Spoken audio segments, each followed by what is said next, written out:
Bismillahirrahmanirrahim. Assalamu alaikum students. I am Shabina Mahmood and I am over here with you with the chapter number 12 of your English book. The name of your chapter is Population Growth and World Food Supplies. Students, in this lecture I will give you the complete grammatical description of all the objectives that are present in this chapter and in the exercise as well. There are only two objectives that are important from this chapter. These two objectives are over here. We will read about the subordinating conjunctions and we will read about the adverb clause in detail, and I will give you complete grammatical description with the explanation of these two objectives. Students, I am coming towards the subordinating conjunctions. Subordinating conjunctions are over here on the board. There are two main ways where we use these subordinating conjunctions. As you know that conjunctions are used to join the sentence, but where the subordinating conjunctions are used, here is the solution of your question or your problem. I am coming towards the first use. It is used to join an independent and complete clause with a dependent clause that relies on the main clause for meaning and reference. So here students, you can see that the subordinating conjunction is used where there are two clauses, a dependent clause and an independent clause, but it is used to join out the independent clause with that of the dependent clause, but its meaning relies on the main clause for reference. Okay students, now I am coming towards the second technique.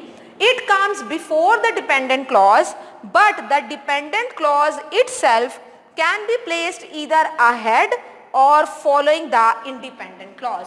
I am coming towards the examples so that it will be easy for you to understand what I am going to say. Examples are over here on the screen and I am going to explain all these examples. Subordinating conjunction list is over here. First of all, I am going to tell you about the words that are used as a subordinating conjunctions. Once, since, so that, then, whether or not, unless, until, whenever, while, why, as long as, in order that. All these words used as a subordinating conjunction. The first word is once. Once I have found somewhere to live, I shall send you my address. Since we have got a few minutes to wait for the train, let's have a cup of tea. So that I am saving money so that I can buy a new car. Then my brother is older than you, whether or not. It remains to be seen whether or not this idea can be put into practice. Unless you can get a job, unless you have experience.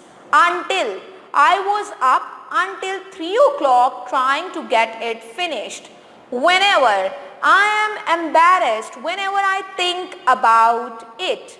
While I read it while you were drying your hair. Why? She'll ask, why don't you have your homework? As long as you can have a dog, as long as you promise to take care of it. In order that you can sign the form, please print it out and mail it to this address. Okay students, this is a complete grammatical description of the work that is in front of you in the form of subordinating conjunctions. Now I am coming towards the next objective which is important from this chapter. This second objective is adverb clause. Now I am coming towards the adverb clause. The adverb clause is over here on the board in front of you. It is a subordinate clause that modifies a word. How it modifies a word? Example is over here. If Sam calls, please tell him I will be late. Here you can see that if Sam calls is going to tell you about the main purpose of this sentence. So this sentence is dependent to this one. So this is an adverb clause because adverb clause is going to modify the sense of the sentence. Now I am coming towards the next sentence. We played in the garden until the sunset. We played in the garden until the sunset. Here until the sunset is going to give you the complete description that for how much time they played in the garden. So this is an adverb clause. So students, in this lecture I have given you out the complete grammatical description of the two main objectives that are present in this chapter in a very precise and understanding manner. You can take help from this lecture to completely prepare out these two objectives. In the next lecture I will discuss out all the passages one by one, and I will give you the complete grammatical description of the important words also, as it is my scheme of study and we are going to follow it. So students, you have to wait for me. I will be with you inshallah ta'ala. Till then, Allah Hafiz.